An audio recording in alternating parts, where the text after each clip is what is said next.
Welcome to this Red Cross Ready presentation. Thank you for your interest and in joining us today. My name is Ella Landegger and my co-presenter is Linda Collis. We thank Jose Bueno for his technical assistance and Tom Wong, who will be our moderator on the chat line. We also thank our editors, Donna, Carolyn, and Cliff. We will answer questions and welcome your comments at the end of our presentation and in moments throughout the presentation. Today in particular, we are talking about preparedness essentials and home fires. Before we begin, I'd like to just cover a couple of housekeeping items on the next slide. Here we're showing screenshots of both the computer and phone controls if you're on a smartphone, for example. We would ask that you mute your speakers, please. To find the mute, you would wiggle your cursor in the middle of your computer screen, or it might be at the bottom. And also, if you could please turn off your camera. We find this allows for better quality streaming presentation experience and has fewer distractions. So thank you for turning off your speakers and your cameras. As mentioned, there is a chat line, so please feel free to post comments and questions or additional information in it while we are presenting. If you have joined us by telephone, you'll just put yourself off mute and put in questions and speak up. To find the chat box, again, wiggle in the middle of the screen, look for the bubble and click on that. You should see a writing area in which to type your questions or comments. Our moderator on the chat box line is Tom, who will help us out with that as we move forward. This session is being recorded and the chat will be viewable to us later. We might end up also posting links, attachments, questionnaires, or a quick poll at the end of the session. Please inform us whether we are communicating the message well. We do not require your contact information unless you'd like us to follow up with you and send you other material. Linda will now tell us about the essentials for Red Cross Ready disasters preparedness. Okay, which hazards do we face? Every year, communities across the United States and around the world face natural hazards. We have tsunamis, volcanoes, hurricanes, tornadoes, floods, and winter storms. We have landslides, mudslides, infestations, droughts, and wildfires that can burn thousands of square miles. In addition to that, home fires impact thousands of households. In our region, past experience tells us that we face a number of hazards that can have huge impact on individuals and the community. Notice the light green coloring that's marked on Florida. That indicates hurricanes and tornadoes affect us particularly.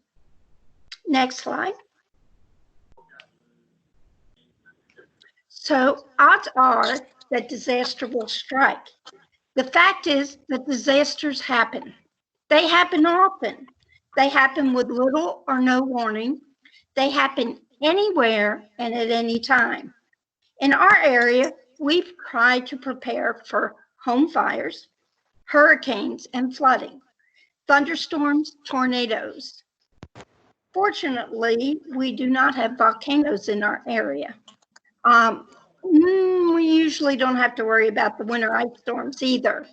But now we have a new disaster. It's called coronavirus or COVID-19. Today, we're going to address the basic preparedness essentials for any and all of these emergencies and help you be Red Cross ready. Next slide. It's up to you to be ready. In any of these disasters that we have talked about, a lot of people assume that someone else will be there to help. However, resources just aren't there to support everybody immediately. First responders, disaster organizations, government agencies, and hospital emergency rooms do their best. But of course, these groups are staffed and prepared for normal day-to-day operations, and resources may be limited during a disaster. The truth is we have to depend on ourselves first. Why?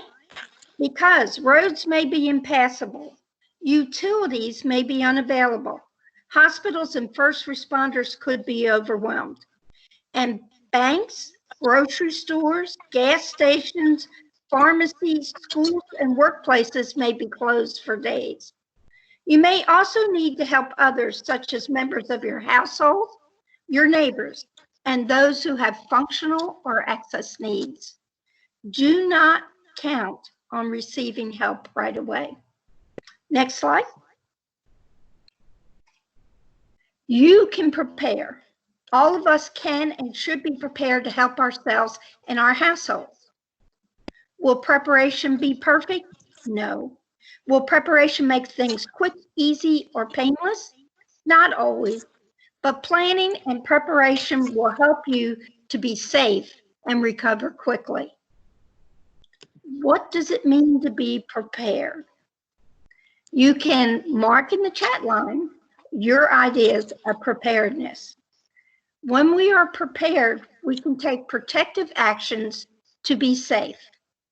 We can react in the right ways. We can adapt to tough challenges, and we can recover quickly from difficulties. Next slide. Ella, do you want to tell them how to be Red Cross ready?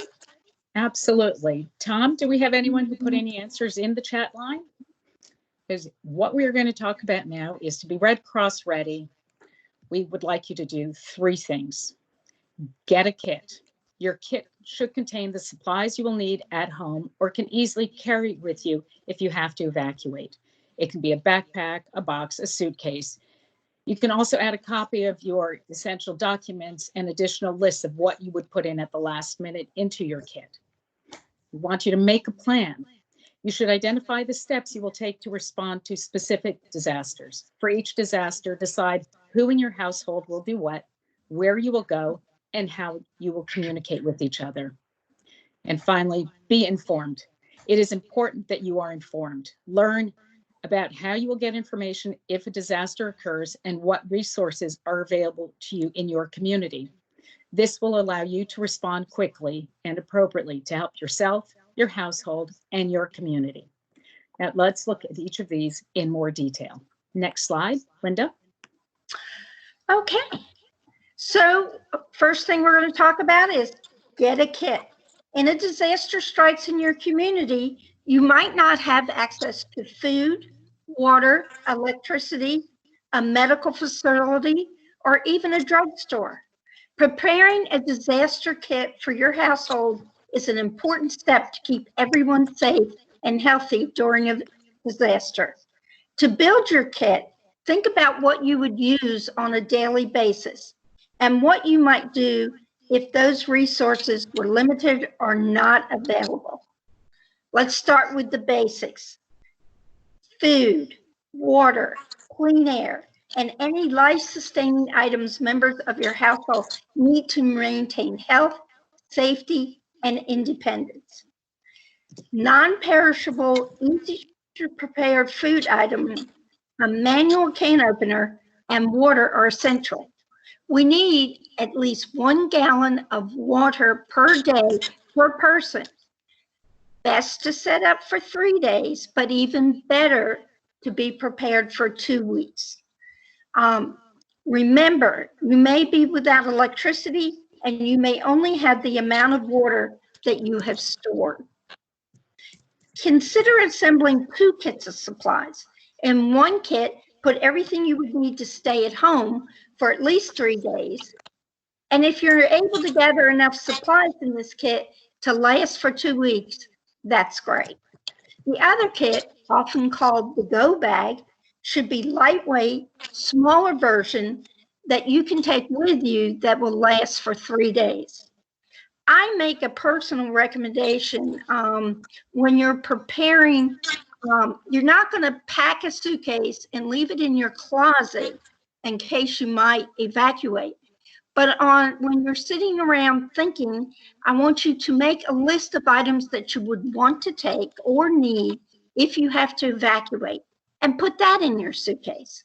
Because when you're racing to get out of the house, it's not the best time to be trying to remember what you would need in an emergency.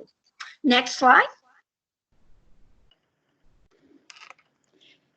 Make a plan. Your plan should include key details.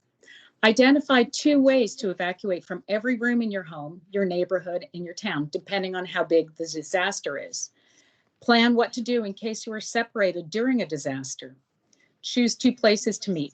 One right outside your home in case of a sudden emergency, such as a fire, and one outside your neighborhood in case you cannot return home or are asked to evacuate. Don't forget to consider any transportation challenges that might be encountered by individuals who use mobility assistive equipment or those who don't have access to a vehicle. An important part of your disaster plan is how you will communicate, especially if you and your members of your household are not together when the disaster hits.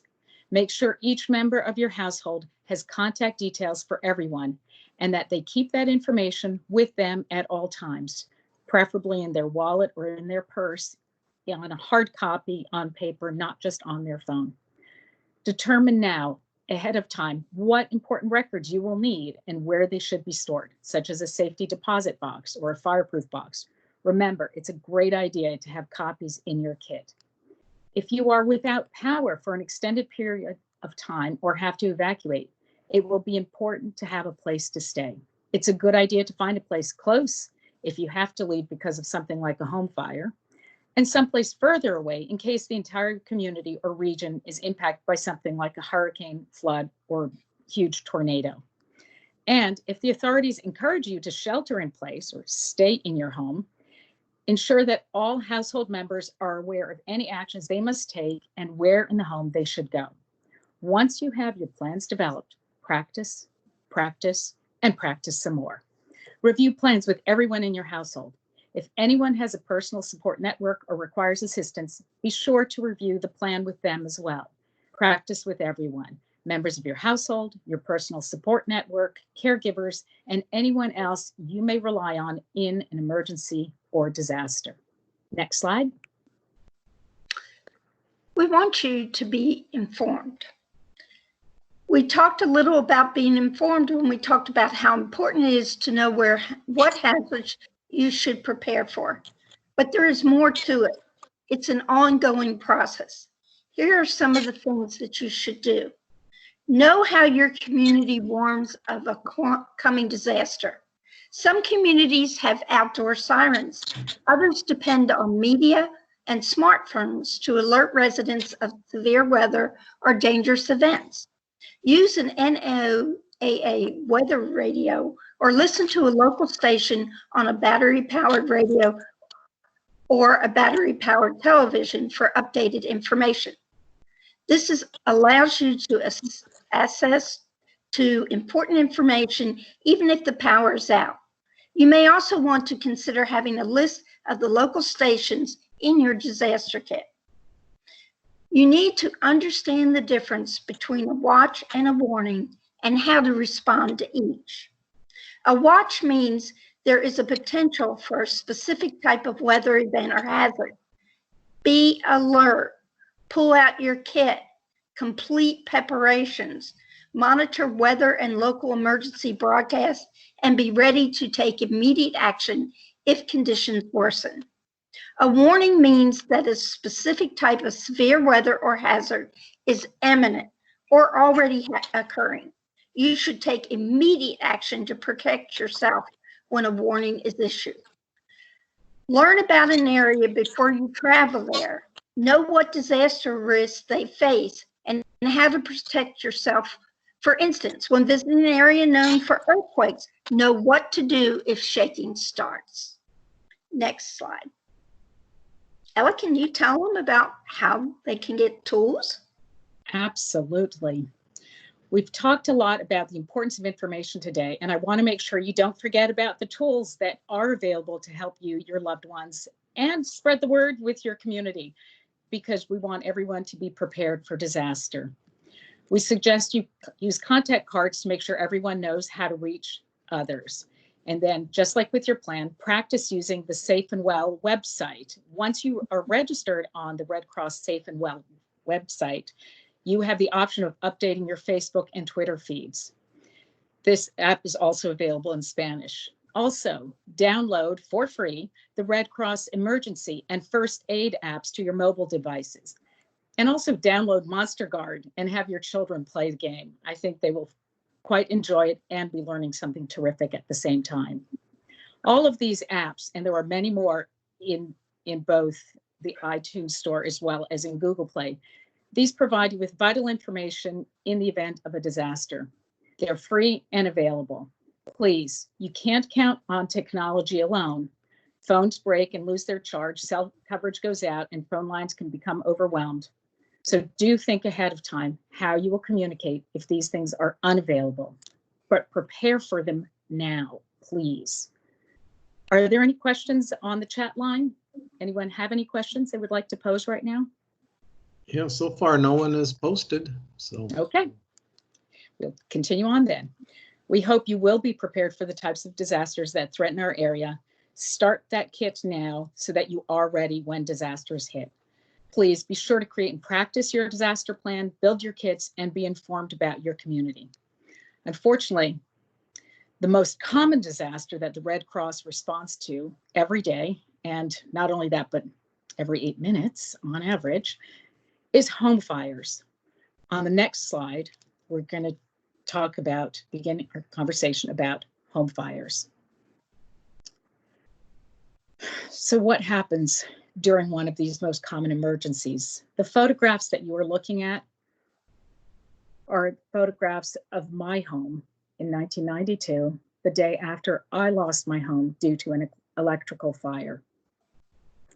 I hope you never have photographs like these. We want you very much to be Red Cross ready. Have a kit, have a plan, and be informed about what can affect you. But in a home fire, we want you to have a plan and be informed. There is no time for a kit in this emergency, but you will be much better prepared if you have actually done the preparation. As I said, the Red Cross responds to a home fire every 8 minutes, and we are not even called to every single home fire. There are many, many more that do occur. Please take warning and do prepare. Linda? Next slide. So we have a graph here, and we're going to talk about, let's see what are the major causes of home fires and home fire fatalities. Cooking equipment is the leading cause of home fires and home fire related injuries and accounts for 19% of home fire fatalities. We are seeing an increase currently due to the sheltering in place because more people are cooking at home than normal. So we want you to be very careful and aware. Malfunctioning of electronic equipment and improper use of heating, electrical, and lighting equipment accounts for 16%. And together they account for 35% of home fire fatalities. While only 5% of home fires are started by smoking materials, these fires are the leading cause of home fire fatalities. Almost 1/4 of fires and fire fatalities are caused by a variety of other factors. So how can you reduce the risk of fires in your home? Some home fires can be prevented by following basic safety tips. And we're going to talk about those. Next slide. Thank you for giving me a moment to catch my breath. Having a fire in your home is devastating. And smoke alarms are one of the best ways to reduce your risk and save lives. I feel very strongly about this. It is really important to have working smoke alarms in your home. Do you remember the sound they make? Beep, beep, beep. It's always a triple sound. And that is important, and we'll come back to that in a little bit. Did you know that research conducted by the National Fire Protection Association shows that 3 out of every 5 home fire deaths happen in homes with either no smoke alarms or non-working smoke alarms? Not only that, but having a working smoke alarm cuts the risk of dying in a home by fire by half. There's some very important things to remember when it comes to smoke alarms. Install smoke alarms on every level of your home, inside bedrooms, outside sleeping areas. It's also highly recommended that they be interconnected. This way, if one alarm sounds, the others will sound because they've already heard one of them going off. Test each alarm every month using its test button to listen for that beep, beep, beep. Replace the batteries at least once a year for the older style alarms that still require battery replacement. Replace the smoke alarm itself every 10 years. All smoke alarms. This includes hardwired ones or any other kind that you have. If it's old, it's more than 10 years old, please replace it. And I know it can be really tempting to disconnect a smoke alarm after it's sounded because something you're cooking creates too much smoke.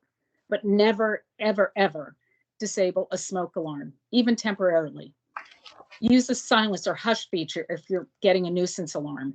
If you experience frequent false or nuisance alarms, consider relocating the unit to another location, or it might be faulty and it's time to replace it.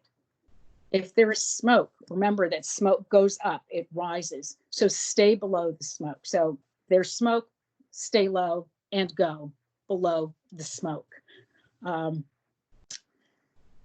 Older individuals and those who are deaf or hard of hearing are particularly at risk during home fires because they may not be able to hear the sound of a standard auditory smoke alarm. There are special devices available to overcome these challenges. They can use a low-pitched sound, vibrations under the pillow or mattress, or strobe lights as well. Additional resources for individuals with access or functional needs may be available through your community's Center for Independent Living. Please do not disconnect your smoke alarms, no matter what. Also, 25% of home fires are the result, on the next slide, of malfunctioning or improperly used heating, electrical, and lighting equipment. You can reduce this risk by remembering these safety tips. More than half of the deaths result from home heating fires caused by heating equipment that's too close to things that burn. Make sure anything that could catch fire, such as furniture, curtains, dish towels, clothing, bedding, is at least 3 feet away from any heat source. Remember, 3 feet from the heat. Always plug appliances directly into outlets. Avoid extension cords. Extension cords are intended only for temporary use. If necessary, have a qualified electrician add more outlets in your home to reduce the use of extension cords. Avoid overloading extensions or outlets. Don't place multiple power strips or extension cords with several items attached into the same outlet. Make sure electrical cords aren't damaged, running under carpets, attached by nails, or in high traffic areas. Next slide. And we're going to go back, Ella, and we're going Yes, to talk about reduced fire risk. Cooking. I missed a slide. That's okay. So what we wanted to tell you about this slide is unattended cooking is responsible for 1/3 of reported home cooking fires. Keep in mind, with social distancing and staying at home orders, more families are cooking. Always stay in the kitchen when something is cooking on the stove. Remember, keep an eye on what you fry. Install a fire extinguisher. You want to know how to use it. Learn that now. And contact your local fire department for training if you're not sure on how to use it. You also want to check that fire extinguisher and make sure that it's in the green, because when you need it, you really need it. Next slide. While we're on this cooking one, I want to just add 2 more things. If you have anything on the stove, please make sure you turn the pan handles inward, because if children are going by, they tend to grab the handles. Dogs also will reach up for a stove sometimes and swap them. And so you have whatever's hot on the stove comes down. And also check in your oven when you're turning it on to make sure you don't have something in it. And maybe this is why I skipped the slide, is because this past weekend, I forgot I'd left a pizza box in the oven, and I turned on the oven and we had a fire going on inside. So luckily we grabbed our fire extinguisher and put the fire out that was going on inside the stove. Here I am talking fire safety, and I myself had done one of the most incredibly stupid things inadvertently. Luckily, nothing really bad happened. We were prepared. We're, Yeah. we're glad for that. Okay, now we're going to talk about reduce fire risk with smoking and candles.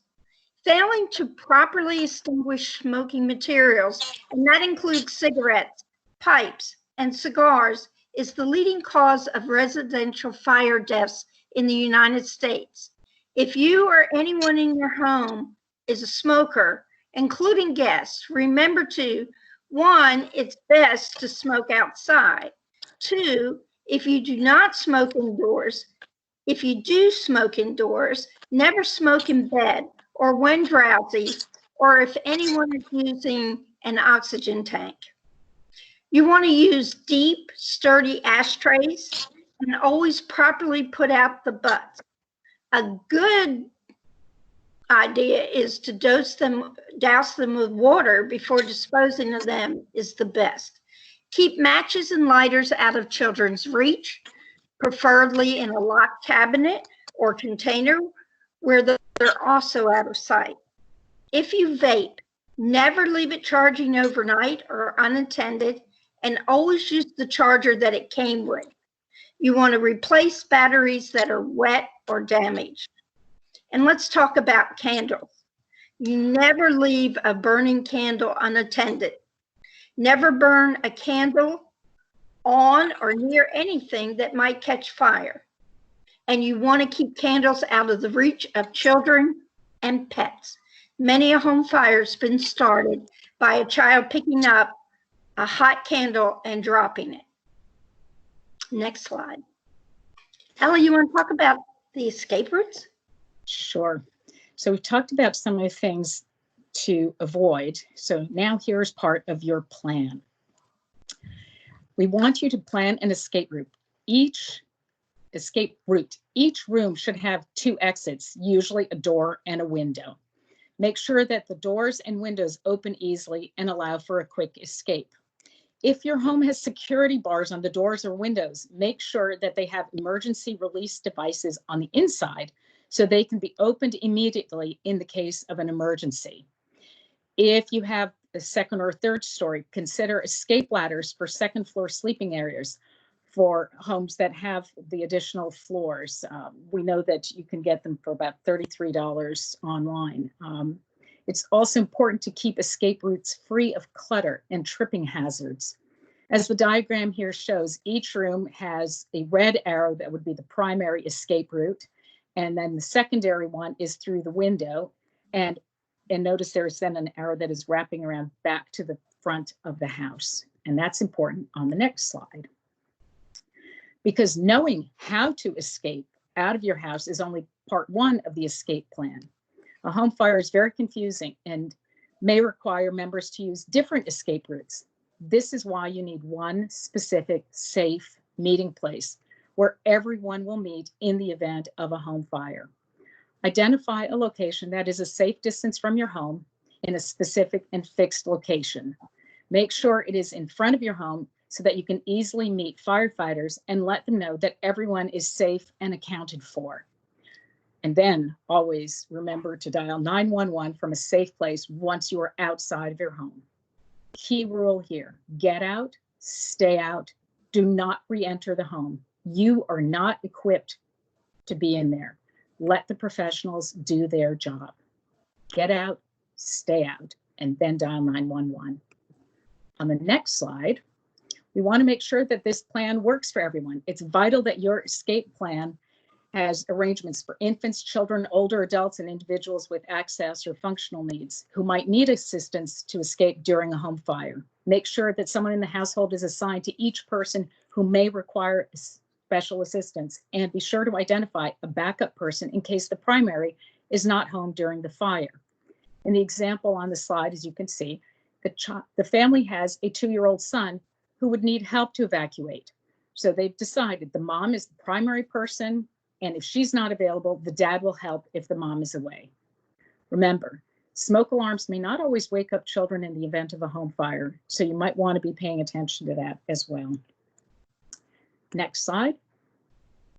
And then once you have this plan, it's written down and you've shared it with everyone in your household and any caregivers that you have.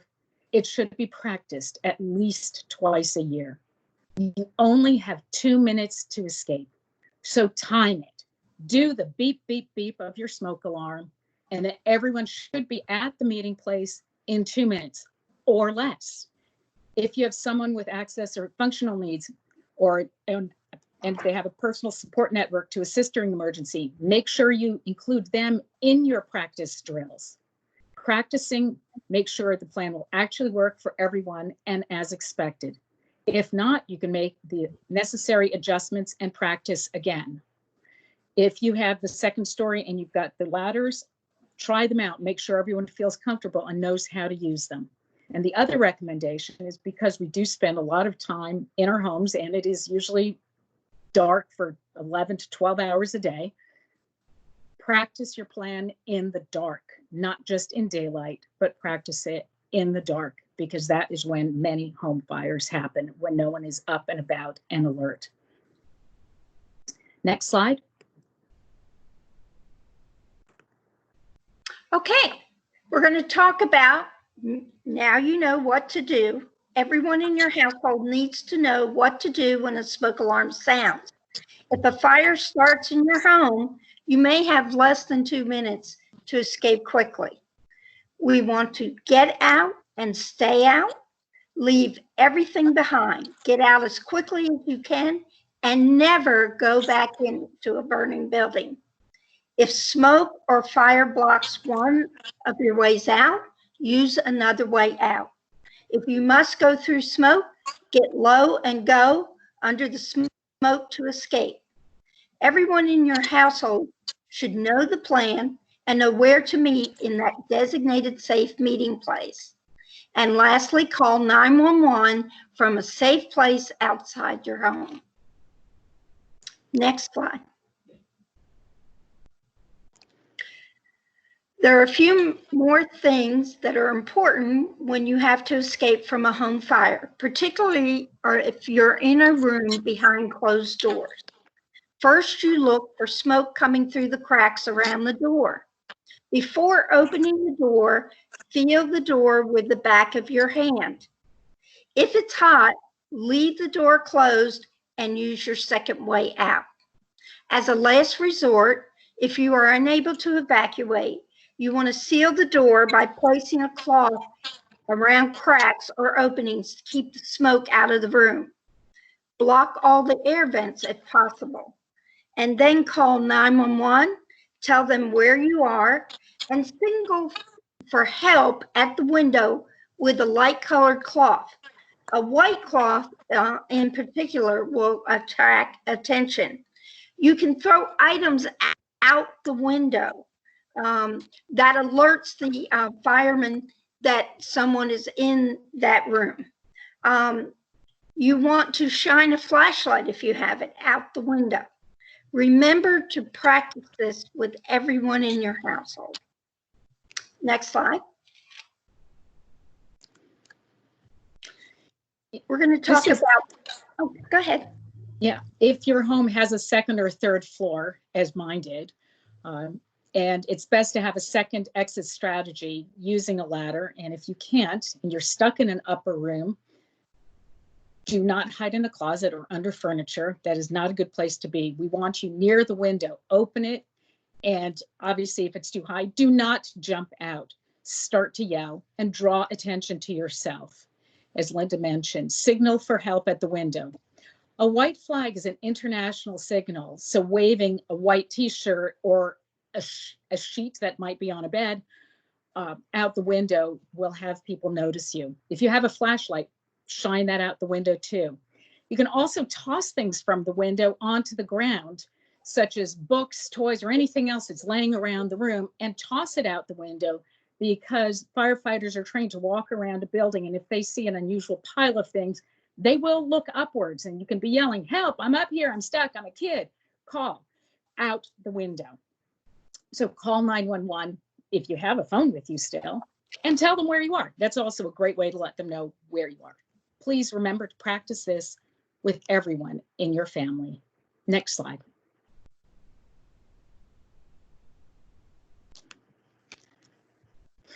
Did you know that Go ahead, Linda. Okay. Did you know that children under 5 are twice as likely as any other people to die in a home fire? Children need to be confident in their ability to prepare for and react to a home fire. You can ensure this when you teach them about the dangers of fire and make sure they understand that matches and lighters are not toys. Teach them what smoke alarms sound like and how to react when a smoke alarm goes off.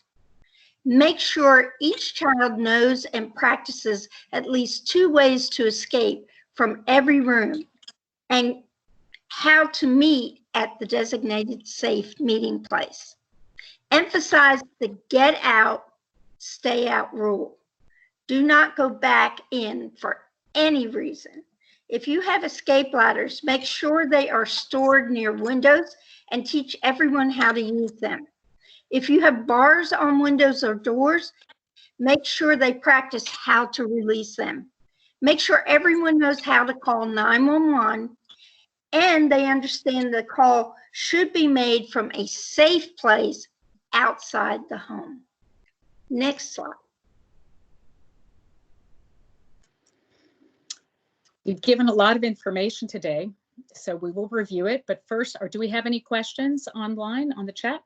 No, but I could add something to that on your go bag. It's always good to have, especially if you have any type of gas stove or gas in your house.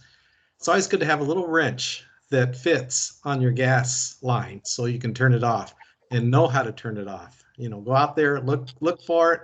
It may be in the front of the yard, it may be on the side of the house, or you might just smell gas. And this happened to me. They were working on my house and I smelled gas when I came home. Didn't smell it in the house, but I smelled it outside. And one of the workers had broken the gas line under the house. Oh my. And I had a wrench and I went out there immediately, turned it off, and then I called up the gas department. They came out within 10 minutes, checked it out, and it was broken. That's a good suggestion. Thank you, Tom. This is So also, again, I'm sorry. This is also good for water. If there's a broken water pipe or something, or maybe during a violent windstorm, a hurricane, whatever. If the fire department doesn't have any pressure in the water lines, they can't put out fires. So if you see a broken water pipe, if you still have a wrench that fits that size in your go bag, it's always good to make sure that you turn that off too. That's all. Thank you. There you go. Exactly. To be proactive and to take action. That's exactly what we're hoping. Remember that we want you to have a home fire escape plan with a meeting place. We want you to test your smoke alarms monthly. Also double check that your fire extinguishers are in operating order and that pressure in them is correct. And be sure to practice your home fire escape plan at least twice a year with your entire household. And on this almost last slide, just to summarize the essentials: get a kit, make a plan, be informed. With fire safety, please make sure that you also make a plan, test your alarms, do home fire drills, have your meeting place, and test the smoke alarms every month. Last week, we also covered some basics to do with COVID, the coronavirus. Our main tips were to wash your hands, to wear a mask, and to do social distancing and to stay 6 feet apart from people who are not in your household. In the future, we will be doing other topics, and you can see here we have quite an extensive list. So next week, on Tuesday and Thursday of next week, we will be covering hurricanes. If you have any friends who you would like to have hear today's presentation, please have them join us next Thursday. Next slide. So Tuesdays and Thursdays, please join the Central Florida region of the Red Cross to be Red Cross ready. We thank you for joining us today. We hope you found the workshop helpful. Please do recommend it to friends, neighbors, coworkers. Blast it out there to anyone you can think of. And please do join us again. In the meantime, please do help our community be prepared for any disaster. Please consider taking Red Cross first aid classes, becoming a Red Cross volunteer, download the Red Cross apps. If you'd like any more information about this or anything else that the Red Cross provides, please check out redcross.org/prepareflorida. That's redcross.org. Thank you very much. Thank you again to my co-presenter, Linda, Jose Bueno behind the scenes on our controls, Tom on the chat line, as well as our editors and all the others who support us with all the research that they have done for us. Thank you very much, everyone. End of presentation today. Thank you.